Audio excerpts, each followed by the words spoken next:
All right, it's been a while since I've gotten to record a game live, and this is a really good one.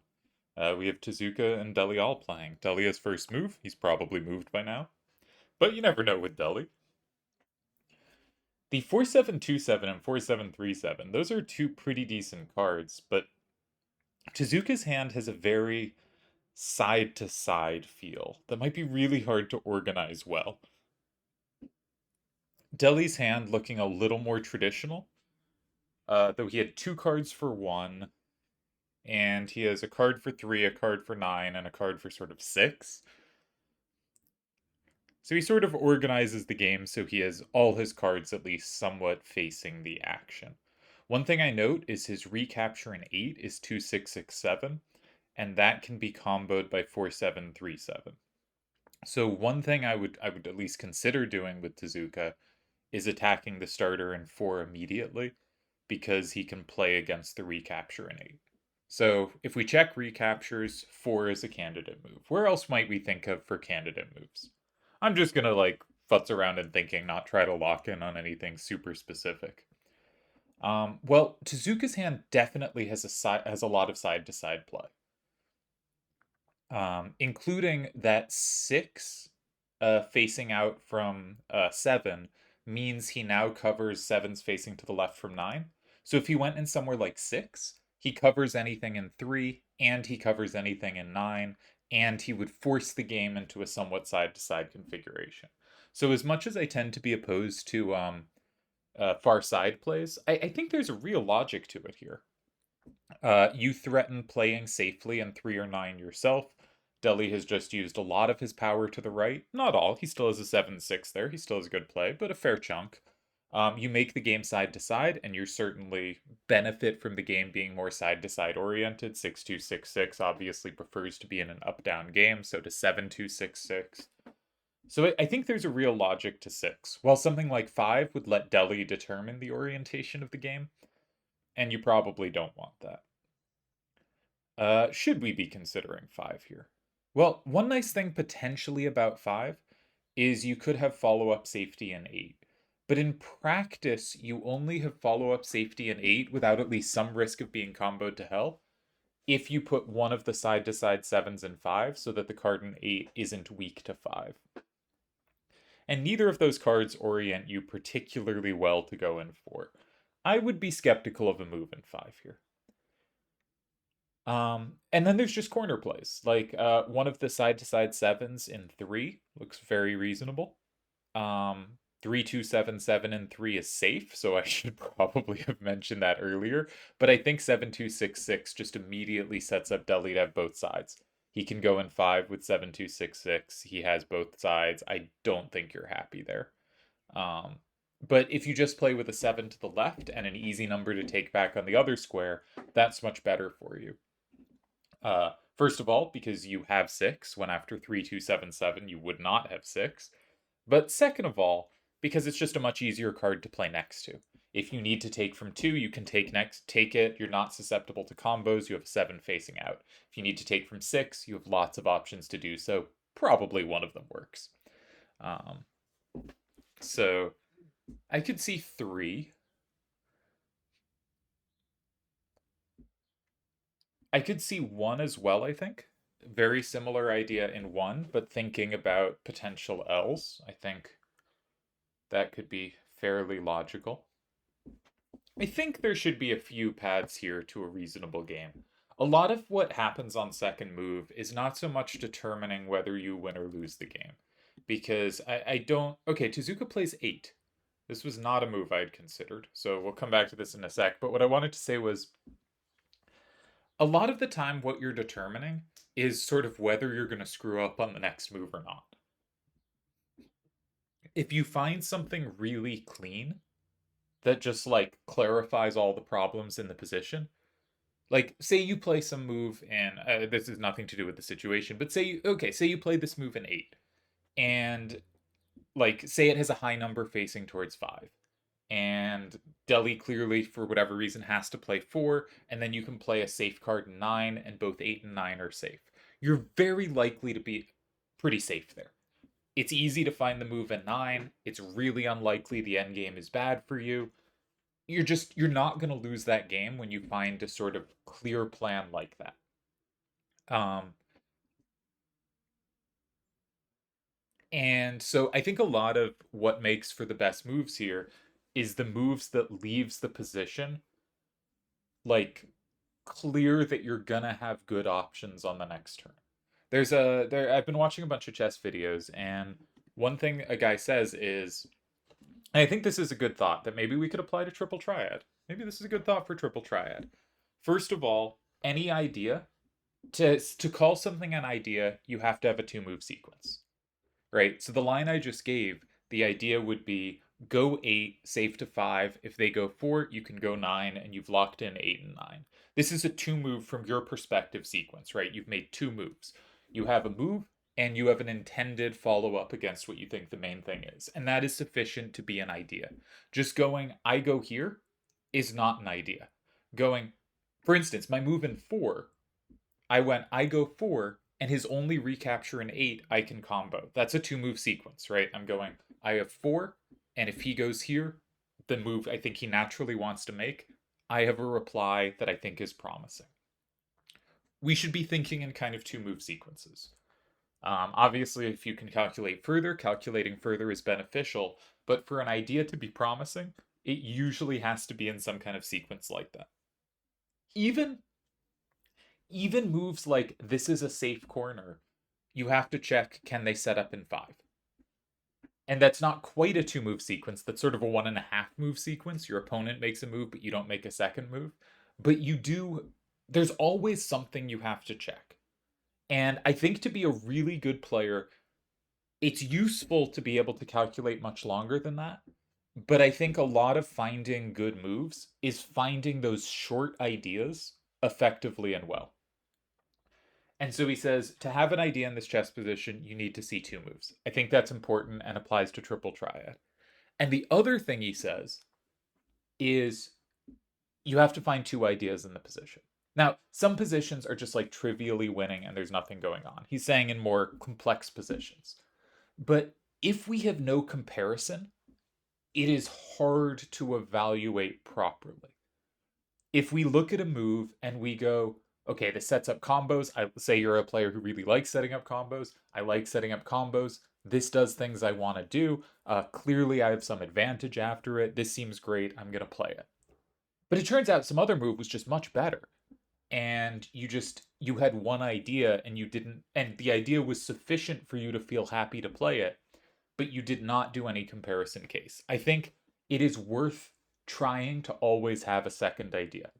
And usually people have more than that. But actually, another thing from chess is weaker players get an idea and spend almost all the time they use trying to justify that idea, trying to find reasons it works. Stronger players, and there have been like clear, I mean, not like very scientific, but clear, lengthy studies where you can look. There's a book written about this that I think is pretty compelling. Though it focuses on other things, this is kind of hidden under the surface of the book, but like I think is the important takeaway is what stronger players do is they generate their ideas and then they try to refute them. They're trying to show why their ideas are bad. They're spending more and more of their time on why things don't work, not going, I think this works. How can I make it work? Now, there's some other chess advice that kind of goes against this. Deli goes in 5. Okay. Now, that does grab the card in 8. I was going to say, what, is Tezuka the first turn player here?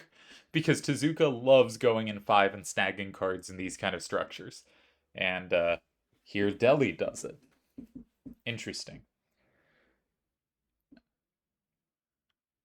Hmm. So there's some very interesting combo chains. Let's follow out an idea. Idea number 1. Tezuka plays 7-3, 7-3, and 4. Now, if Deli doesn't touch it immediately, Tezuka can play a card with a 7 to the right and 1, and that will very likely be favorable. I would note there is no card Deli can play in 3 such that he sets up to cover that. Just showing that that is always a threat. So Deli should go 3.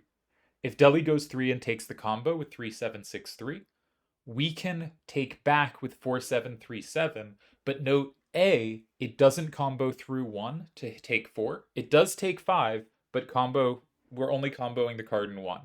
In FF8 proper, if you combo through one card and flip another, it will set off combo because that game doesn't have the rules it should. So it would flip the whole way in FF8. It won't flip the whole way here. Well, it wouldn't flip the whole way in FF8 because FF8 doesn't have plus wall, but you know what I mean. Uh, but the point is, Deli always has combos back at the end if needed in 6. This card in 5 plays very well with his other cards.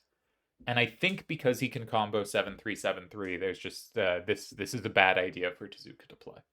So what else might we try? Anything else in 4 is really vulnerable to combos. But anything not going in 4, and it's really scary to get hit with 7-2-6-6 there. Okay.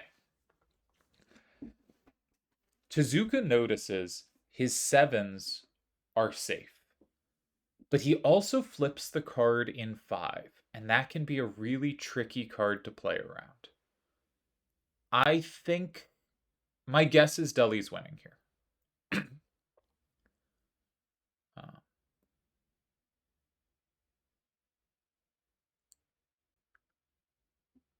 Yeah. And I think the winning idea is probably 7-2-6-6 and 4. The move we wanted to make anyway. Because if we go 4, we make it 5-5. And if Tezuka goes in 1, we can play 3-7-6-3 in 3. And 6-2-6-6 just absolutely cleans up. The score is 5-5. Okay, Deli doesn't go for that. This has a very good chance to also work, but I thought 7-2-6-6 and 4 was clean. Just because 6-2-6-6 is an absolute house there. The 7 facing right from 8 sets it up to just combo everything. Okay, can we find a tie for Tezuka? Because 6-2-6-6 just still clobbers him on the right. You're down 6-4. But I think this is also a win for Deli. Because 3-7-6-3 is gonna take something on the left. And 6-2-6-6 is gonna outscore you on the right. And I don't see how you could possibly sequence it. Yeah, no, Deli's move looks very good to me. All right, let's on the side, let's open up El Solver. See what it has to say about this game. I think Deli made a really good move in 5. And one that like I mean I can't say I was doing much analysis, but that like I would take a long time to get to. I do not tend to check 5. Though I if you notice that 8 is safe to 9, you do start looking at 5. So it makes sense he got there. But I'm just saying I think he got there quickly, which is impressive and good. But I think the problem is the move in 8. I think like Tezuka probably had a tie on move 4. Probably. I'm not entirely sure, but probably. But the move in 8 set him up to lose the game on the next turn, I think. So let's put this in. I think he didn't find a clean answer to the starter, and that gave him a very difficult decision on the next move. And that set him up to be in trouble. But we'll see what the solver has to say. Okay. So the solver thinks this is a low pressure starter, but that's not all that meaningful because it looks to me like a position where depending on if you find a clean idea, it is much easier or much harder. So like did something like 3-2-7-7 and 4 tie. Yeah, it tied, but applies almost no pressure to Deli. 1-7-6-6 and 4 also a tie. But Tezuka's move, my guess is it's a tie as well. Yeah, it's a tie as well. Now, the solver says this is lower pressure than either of those options, which usually tends to indicate you're under more pressure. What about like 4-7-2-7 and 3? Yeah, this is a somewhat promising tie. What about 4-7-2-7 and 1? Just throwing out all these ideas. Yeah. I didn't actually pick a card I wanted to land in 6 because it's actually Not clear that any card is all that comfortable there, but say 4, 7, 2, 7, and 6 as well. Let's try that. Yeah. All these moves are ties. Any idea you have is likely to be a tie, but you do have to find the sequence that you do have to find some idea there. And after Delhi's move in 5, there was one tie. Yeah, this was extremely dangerous. And my guess is those other moves would either not give you a one tie path or it would be harder to force you into the one tie path. He had to block 4. Yeah, it seemed like 4 is the only move. And it had to be with exactly 1766.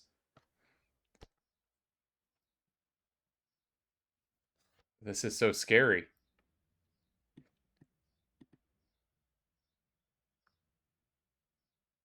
If 3763 and 1, then you can take the combo with 4737, and you do get comboed back, but it wouldn't flip anything extra if he does. So you do cover 1.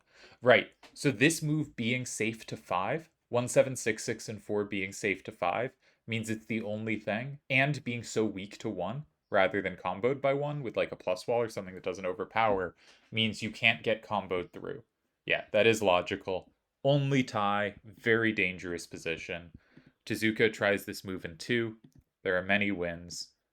Deli played 7266 and 3, which wins. I wanted 7266 and 4, which also wins. Yeah. You're going to see different things first. And you can see how Deli just set up 6266 to absolutely dominate. In both our variations, it's just unbelievably powerful card. So win for Deli. I like the logic. I think it's a very interesting position after the move in 8 and the move in 5, where Tezuka has the one tie. Notably, Deli didn't have a win, so that means his move in 5 was probably the absolute highest pressure he could have gotten. I think it was a position where you just have to try something in 4. Like, it just didn't. There wasn't, to my eyes, a comfort in anything else. Like, you have to try to lock in something. And there was a way to save there. I didn't get to it. I'm not like saying this was practically easy to save, but I guess it's worth saying like what logic you think would get you to the correct move. But I think the problem was 8. I think the culprit of this game was 8. I think 8 was not the kind of clean or cleaner type of move that gets you to a position that is not a nightmare to defend the next turn. Which means Deli's starter did really well. Yeah, very good game by Deli. The move in 5 seems to be just ultra precise. And the starter in 7 did really well at inducing error. And looking at these hands, like there wasn't going to be a starter that was, winning a high rate. So what you really want is a starter that induces error. So this just looks like a perfect game from Deli. And with a creative move, not just like perfect because the moves were straightforward, but 5 is a non-standard move. Makes sense given that 8 is safe, but definitely a non-standard move. All right, cool game. We'll stop there.